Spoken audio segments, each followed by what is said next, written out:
Bom dia, tudo bem aí com você? Espero que você esteja muito bem. Estamos iniciando essa semana, que ela seja uma semana abençoada aí na sua vida, na sua família, no seu trabalho, onde você estiver. Que você viva momentos que te permitam sentir extrema gratidão. E que essas aulas aqui, que o grupo do Desafio da Gratidão, possam contribuir para que você possa viver cada vez mais feliz, cada vez mais grato, pleno e que você tenha sempre certeza que nada é por acaso. Muito bom ter vocês aqui. Bom dia, Cidinha, bom dia, Lúcia. Hoje nós vamos falar mais um pouquinho de como funciona essa nossa mente tão poderosa e de como nós podemos otimizar, né? Como nós podemos usar todo o nosso potencial, todo é muita audácia, mas cada vez um pouco mais, né? Desse nosso potencial humano tão poderoso, esse equipamento aí tão perfeito que Deus nos deu e que somos aí sempre buscadores de conhecimento para que nós possamos utilizar da melhor forma. Bom dia para todos vocês que estão chegando.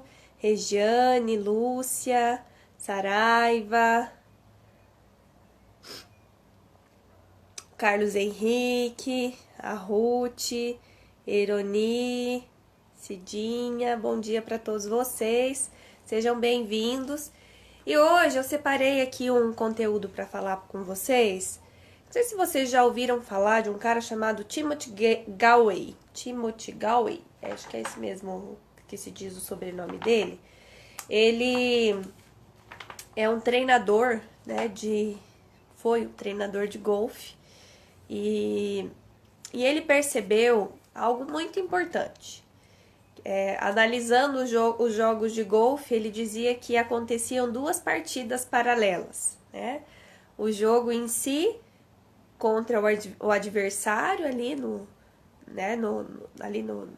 jogo mesmo, né? Então, os dois jogadores, um adversário do outro, mas na mente do jogador existia também um jogo, e aí esse jogo era geralmente o que determinava o resultado do jogo real, né? Porque os adversários da mente são muito mais poderosos do que o adversário do outro lado lá da rede no campo de golfe, no campo de tênis, perdão. Então, o que ele se dedicou? Que ele não ia ser mais um treinador de estratégias de tênis em si, mas que ele queria, através do jogo de tênis, ajudar as pessoas, ajudar os jogadores, mas depois isso se transformou em uma metodologia que foi para dentro das empresas, ele se tornou um coach de desenvolvimento de performance humana, a partir dessa pesquisa e desse treino que ele desenvolveu. E aí, por que eu quero trazer essa história para vocês?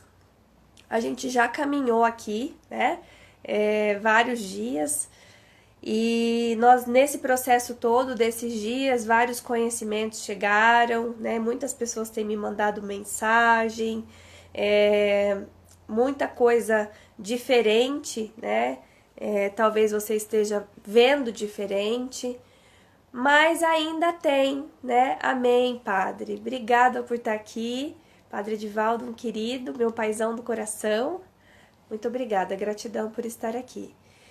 E muitas vezes, então, o nosso grande adversário não é o que está ao nosso redor, não. É que aqui dentro da cabeça ainda ficam aquelas conversas internas, né? Nos colocando para baixo, nos desviando do caminho, nós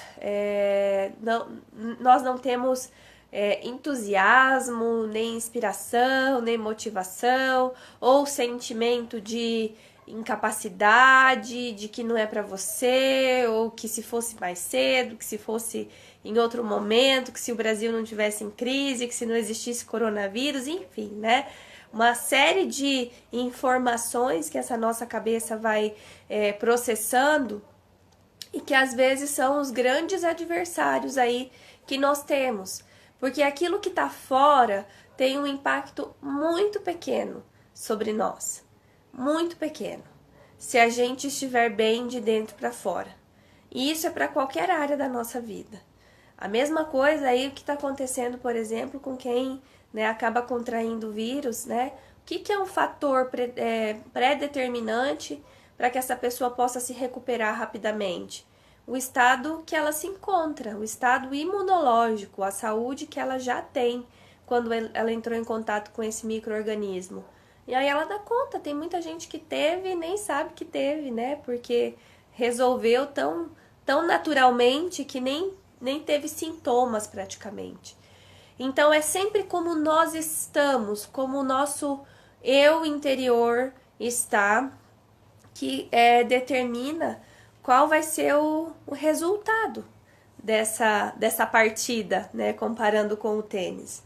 Então, quando essas informações, esse conhecimento, essas novas possibilidades através de enxergar o mundo com mais gratidão estão chegando aí na sua mente, elas estão passando por esse crivo, como se fosse uma peneira, né? E você e eu também, né? Todos nós somos assim. Vamos filtrando aquilo que nós acreditamos, aquilo que está coerente com os nossos valores. Lembra que a gente fez, né, a nossa ilha de valores? E nós vamos classificando como possíveis e impossíveis, difíceis ou fáceis, né, de acordo com o que nós somos. Tem uma frase que eu gosto muito e ela me ajuda muito, inclusive, né, durante a minha jornada, que é: não vemos o mundo como ele é, nós vemos o mundo como nós somos, né? O mundo como nós somos. Ou seja, eu sou capaz de reconhecer lá fora, no outro, né, aquilo que é meu, aquilo que está em mim, mesmo que eu manifeste isso de uma maneira diferente. Mas eu só consigo ver aquilo que eu já reconheço, aquilo que já é meu de alguma forma, tá? Então, eu não sei se você já ouviu essas definições de self 1 e self 2, né? Mas nós temos esses selfies como se fossem duas... Como você tem dois olhos, né? Vamos pensar, vamos criar um lúdico aqui, né? Ou então lembra lá do desenho do anjinho e do diabinho, mas não necessariamente um é anjinho, o outro é diabinho, tá, gente? Mas tem o seu eu mais crítico, mais processual, e tem o seu eu mais criativo, mais filosófico, né? Então tem esses dois eus aí, né? O self 1 e o self 2. E esses dois, eles têm a capacidade de, se juntos, né, trabalhando juntos, eles ajudarem a gente a tomar a melhor decisão. O problema é que a maior parte do tempo, quando nós não estamos emocionalmente bem, inclusive, ao invés de eles trabalharem juntos, eles ficam se disputando. Então, existe uma angústia dentro do seu peito, dentro do meu peito, por eu não ouvir um, existe o predomínio de outro, né? Muitas vezes o tiranismo de outro. Então, aqui, aquelas pessoas que que tem uma autocrítica muito alta, que nunca nada está bom, que inclusive projeta isso nas outras pessoas, nos relacionamentos, né? Então, esse o self 1, né? Muitas vezes é o tirano da história. E o self 2, ele acaba ficando recessivo e sofrendo com isso. Mas então, são essas duas formas de enxergar e que muitas vezes ela tá, né, funcionando de um lado só. Vamos pensar que a gente estivesse enxergando com um olho só, enxergando aqui com um olho só, eu perco toda essa visão do outro lado aqui da sala que eu tô. Então, eu tô agindo com a minha realidade como se ela fosse só isso aqui. E se eu quiser enxergar para lá, eu tô tendo que virar. Mas ainda assim, eu perco esse outro lado de cá. Então, é como se eu visse o mundo pelo buraco de uma fechadura, uma pequena parcela. E isso tendo 2 olhos, né? Isso tendo a possibilidade de enxergar com os 2 olhos e com uma visão panorâmica. Por quê? Porque os nossos olhos, eles inclusive, eles, né, conseguem fazer esse movimento de enxergar panoramicamente. Então, não é que... Por isso que eu não concordo que seja anjo e diabinho, né? Porque não é um mal e o outro bonzinho, não. O ideal é que a gente coloque os dois para trabalhar junto, né? Trabalhar em equipe ali para pensar, ser crítico na medida certa, mas ser criativo na medida certa também, conseguir utilizar o melhor que eu tenho na minha bagagem aqui para que eu possa interagir com a realidade que se coloca na minha frente, com as possibilidades, com as oportunidades que se apresentam. Então, o que o Timothy Gale, né, propôs? Tem uma parte do livro dele, ele tem um livro, e deixa eu tentar ver se eu lembro aqui o nome, mas alguma coisa que fala O Jogo Interior de Tênis, tá? É o nome do livro, O Jogo Interior de Tênis. E ele pega uma senhora, né, de 70 anos, uma senhora, uma idosa, e fala pra ela que vai ensinar ela a jogar tênis. E daí ela fala, ah, não, né, eu não consigo mais jogar tênis, olha a minha idade, olha o meu corpo, olha aqui meu condicionamento, assistindo lá um jogo de tênis, né, 2 atletas em plena performance física, né? Ela falou, não, isso aqui não é pra mim mais, né? Ele disse, olha, então tá, eu entendo, realmente, a senhora tem razão, mas então, vamos brincar aqui comigo de só jogar a bolinha, né? A senhora consegue jogar a bolinha?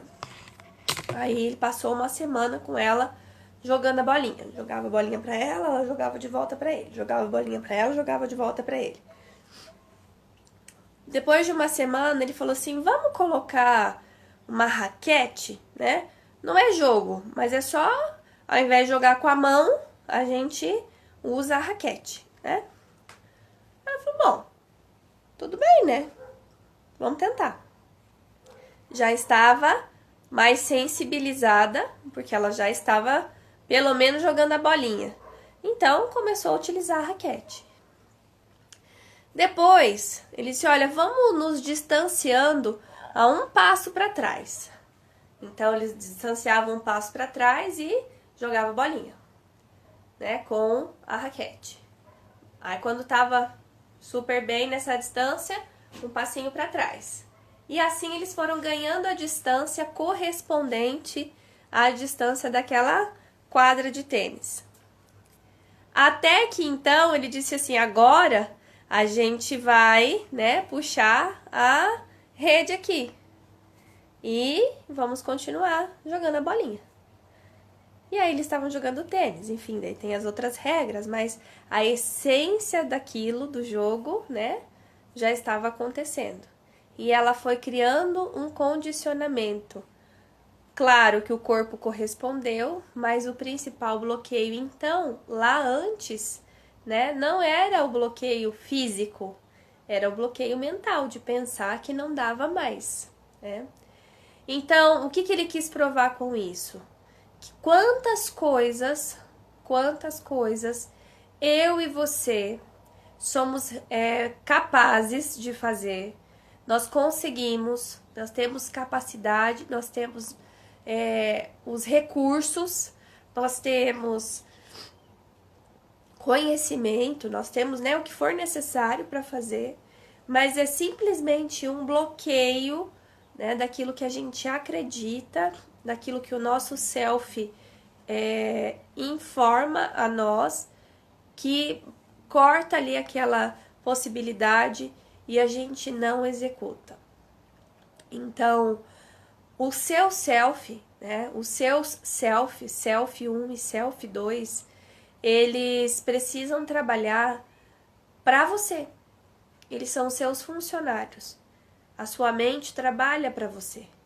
A sua mente só vai trabalhar para você se você usar a mente consciente. Se você conseguir enviar para o seu subconsciente, através da sua mente consciente, as informações que você quer que se tornem criadoras de novos paradigmas, de novas crenças potencializadoras nos lugares das crenças limitantes que já estão instaladas aí. Por quê? As crenças que te limitam, elas foram instaladas para sua defesa, para defender a sua vida. Então, se você tem medo de altura, é porque em algum momento, né? Às vezes as pessoas têm fobia de altura, né? Em algum momento foi instalado na sua mente uma informação de muito perigo.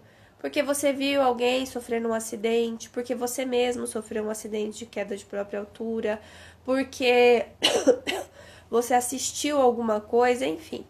Ou porque você ouvia, né, com frequência, quando você era criança, que não podia subir, que era perigoso aquela altura, a sua mãe falava, o seu pai, não sei, alguém falava, e você adaptou isso como sendo uma realidade dentro da sua cabeça. Então você, por exemplo, nem voa de avião, né? Tem de repente uma oportunidade de negócio e não vai porque tem que voar. E é realmente uma experiência de, né, estar muito alto. E você tem esse bloqueio. Faz sentido ter esse bloqueio? Ou você pode decodificar essa crença e fazer igual a senhorinha, né? Jogar tênis eu não consigo, mas eu consigo jogar a bolinha. Então, qual é a experiência que você consegue ter a partir de agora para você ir mostrando para o seu cérebro que é possível? Não precisa começar por aquilo que é o mais difícil, mas você pode começar por aquilo que é o próximo passo possível para você fazer hoje. E é por isso que o exercício de gratidão ajuda a gente a desemaranhar essas informações. Hoje, lá no exercício do dia, para a gente agradecer os relacionamentos, né? Mas aqueles relacionamentos que não deram certo, você fala assim, nossa, mas como é que eu vou agradecer relacionamento que não deram certo, ou situações que foram ruins, né, no meu passado? Não necessariamente são relacionamentos amorosos, mas pode ser também situações em que você viveu com seu pai, com a sua mãe, com seus irmãos, que houve uma desavença muito grande, ou outras pessoas, né, um chefe, alguém que te feriu. O cérebro cria um bloqueio. Não sei se eu falei para vocês que existe uma coisa chamada de lei do sentimento dominante, que informa para nossa mente, né, para os nossos selfies, o que importa, o quanto aquilo importa. Então vamos pensar que, por exemplo, né, uma pessoa, um amigo seu, né, de infância, seu amigo, fizeram viagens de família juntos, cresceram juntos, estudaram juntos, super amigos, super especial, né? E de repente essa pessoa faz uma coisa e essa coisa te decepciona de uma forma que você não sente vontade de nunca mais falar com essa pessoa. Se você pensa nessa pessoa, você sente um mal-estar, você não quer nem ver, né? Bloqueia das redes sociais, enfim, né? Por que isso acontece?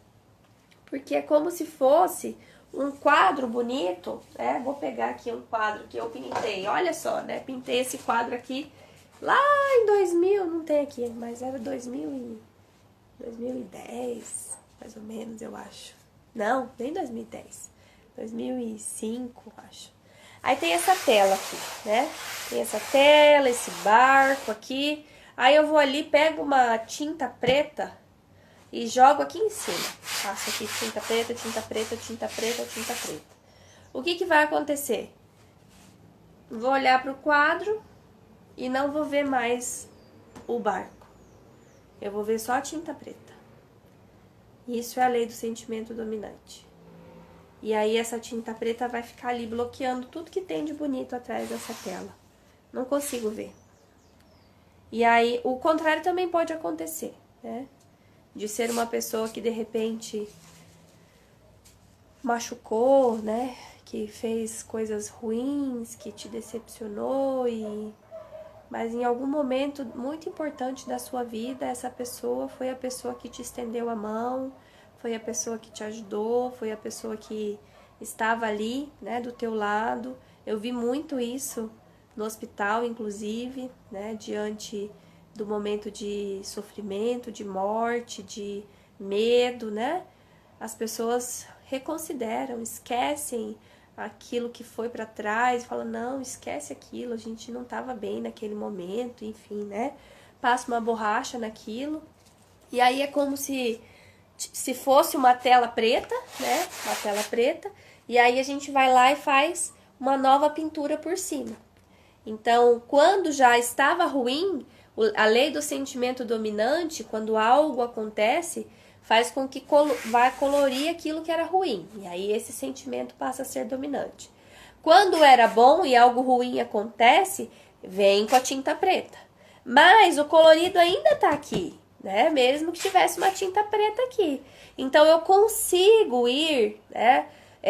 De acordo com aquilo que eu trabalho na minha mente, e algumas técnicas são muito poderosas para isso, né?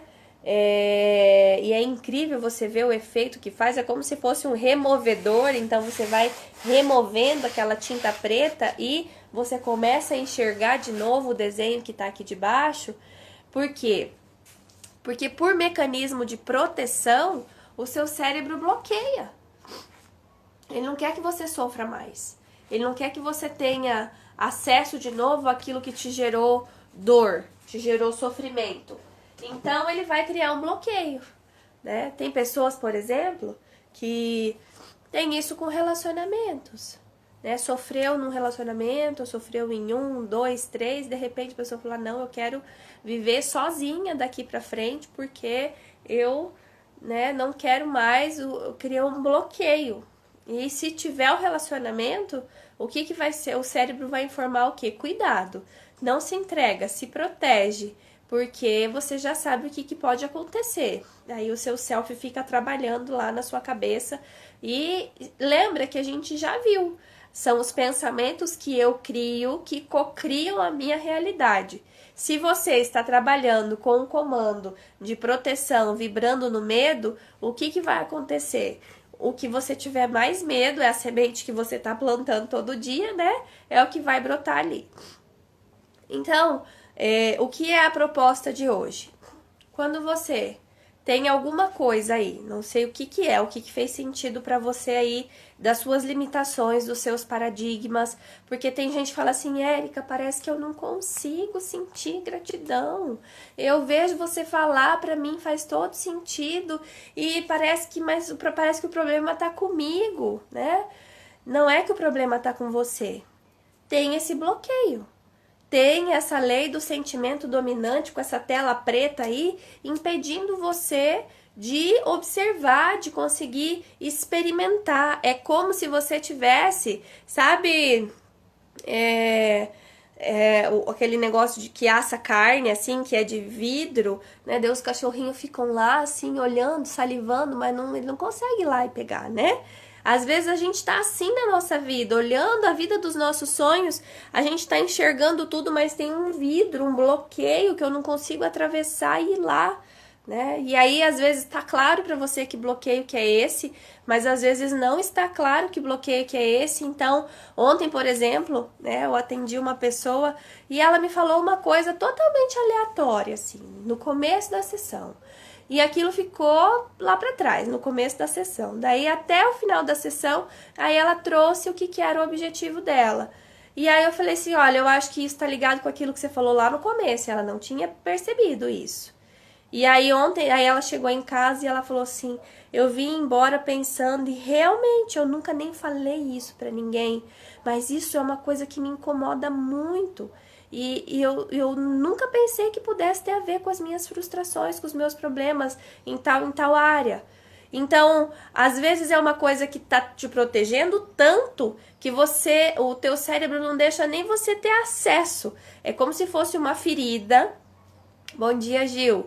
O Gil sabe bem disso das feridas, né? Tem uma ferida que eu não quero deixar ninguém mexer, porque dói. E se mexer, vai sangrar, vai doer. E não mexe aí não. Deixa aí do jeito que tá. Sei que não tá bom, né?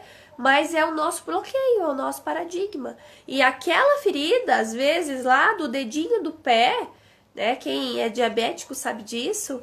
Às vezes uma unha encravada pode ser motivo de uma infecção generalizada que leva o ser humano à morte. O que eu quero dizer com isso?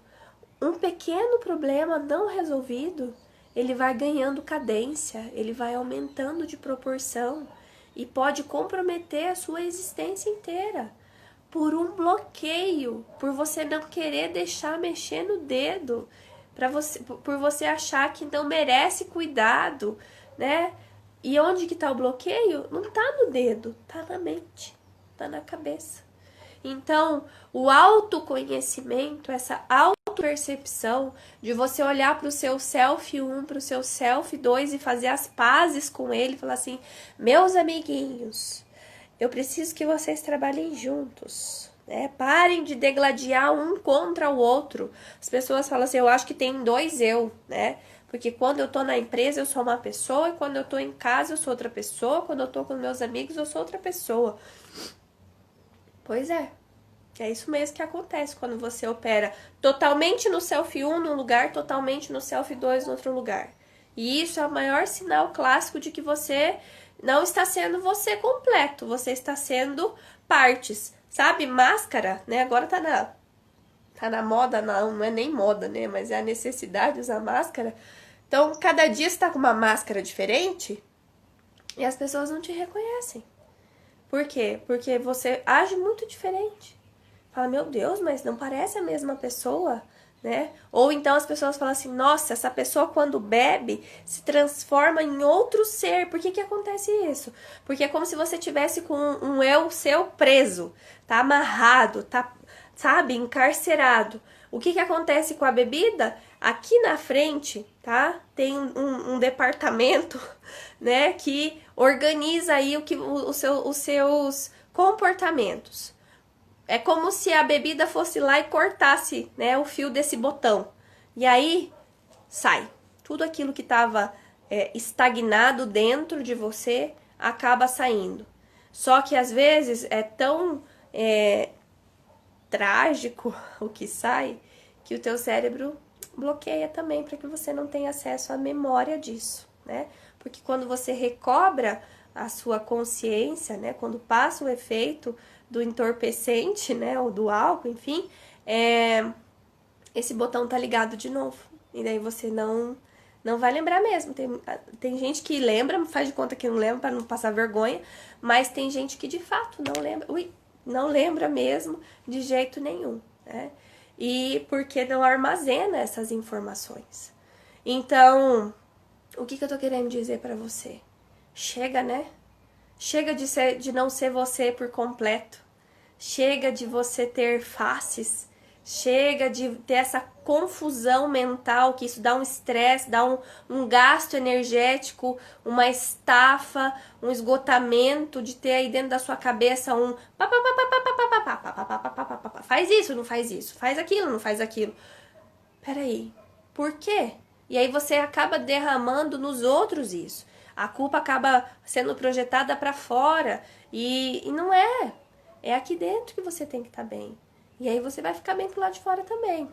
Se você não consegue, vou voltar pro exemplo do Timothy Gale, né? Se você não consegue ainda jogar tênis, como aquela senhorinha de 70 e poucos anos, mas que tal você começar a treinar a jogar bolinha? Quais são as coisas, quais são as atividades, quais são as... e a gente vai fazer uma ferramenta amanhã que eu nem ia fazer com vocês, mas eu acho que vai fazer todo sentido fazer. Eu vou fazer amanhã com vocês a ferramenta do propósito de vida, né? Quais são as atividades que você desenvolve, né, remuneradas ou não, que trazem você de volta para você, que te conectam com aquilo que existe de melhor aí dentro e que fazem os seus dois selfies se unirem para trabalhar juntos de maneira totalmente harmoniosa e que daí o teu resultado é muito bom. Por quê? Porque o teu objetivo é esse, é por isso que tem os dois.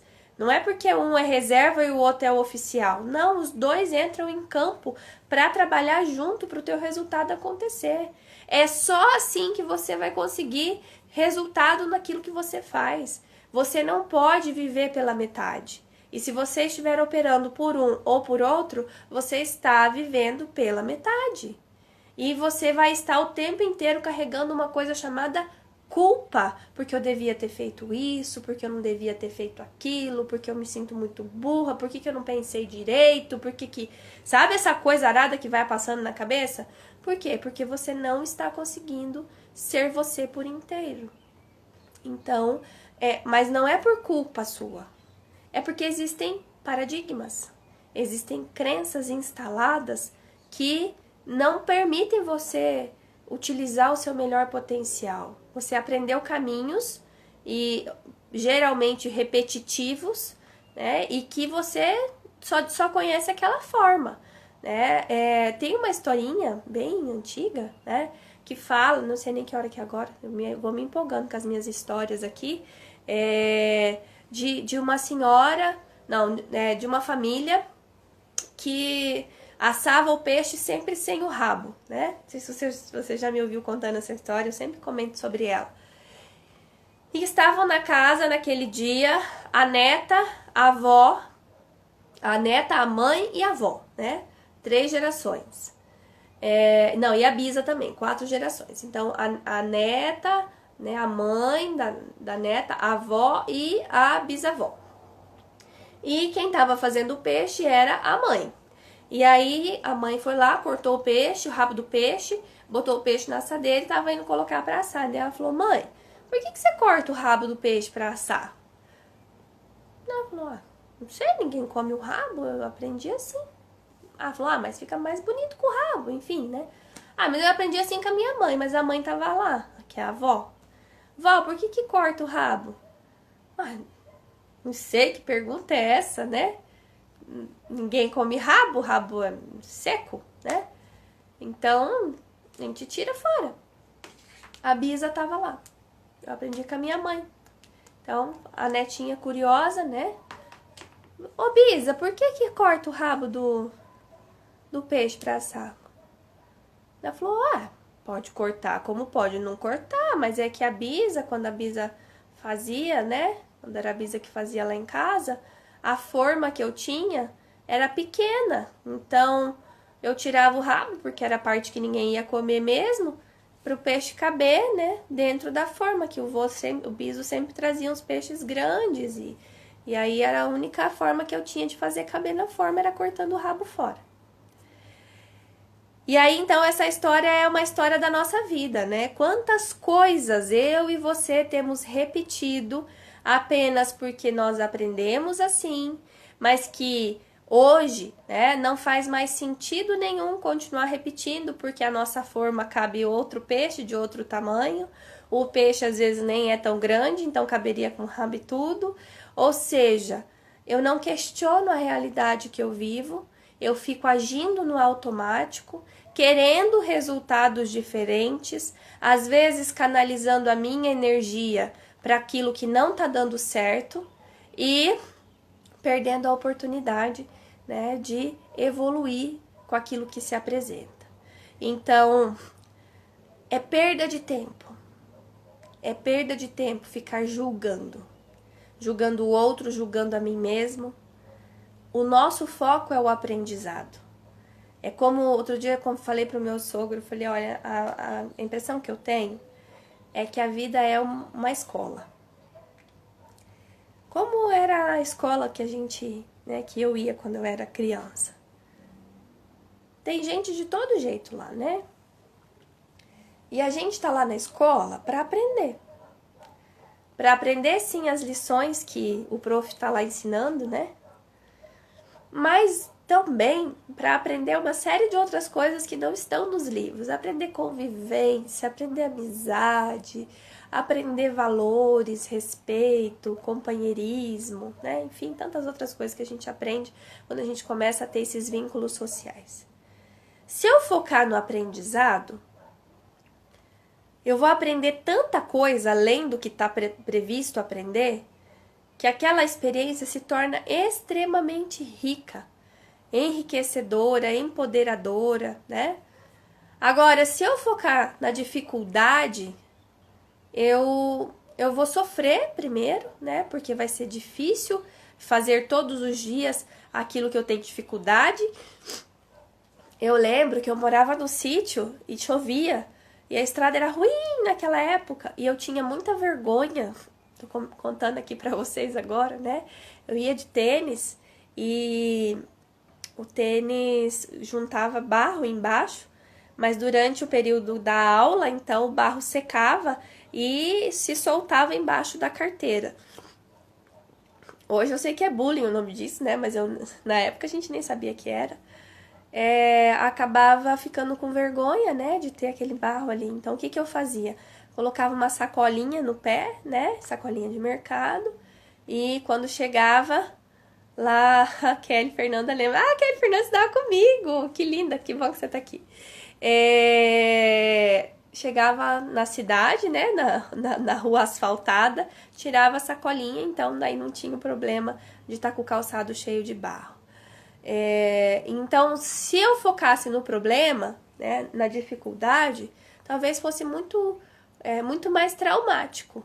Mas então, o que você pode fazer, né, diante disso?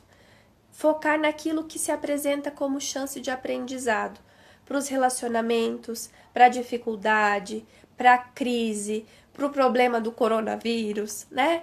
Porque aí você vai conseguir ser grato pela lição, você vai conseguir ser grato pela musculatura emocional que você desenvolveu, né? Diante daquele desafio que se apresentou. Então, tudo é oportunidade de crescimento. Jogar a bolinha, se distanciar, como o Timothy Gale falou, ganhar espaço, né? Treinar, ter disciplina. Então, você não precisa chegar vencendo o adversário exterior. Você precisa, primeiro de tudo, treinar você para que o seu adversário interior pare de existir. Você vai precisar estar unificado entre Self 1 e Self 2 para que você não tenha um embate interno que te prejudique diante das circunstâncias externas que te pedem equilíbrio, que te pedem posicionamento. Porque se você está dividido aí dentro de você, tudo que estiver aqui fora tem muito poder contra você.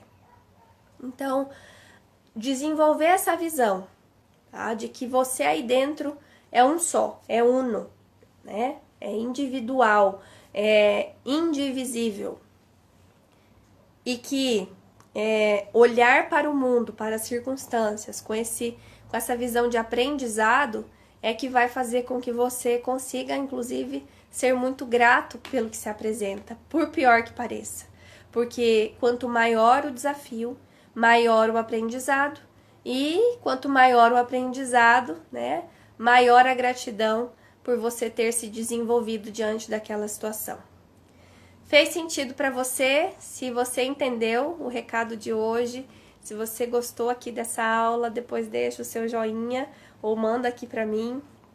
E se você quer saber sobre algum conteúdo, também me pede, né? Pode ser no direct, pode ser no WhatsApp, que eu trago com o maior prazer do mundo para vocês, porque a minha missão de vida é ajudar a transformar as vidas das pessoas e, de preferência, que você seja o melhor você que você pode ser, porque o mundo merece que você transborde o que existe aí dentro, só que só vai transbordar se você cultivar, né? Como uma árvore só dá fruto se realmente ela for zelada, cuidada, se muitas vezes ela for podada, né? Para que ela possa exteriorizar o seu melhor. Fiquem com Deus, ótima semana para vocês e até amanhã.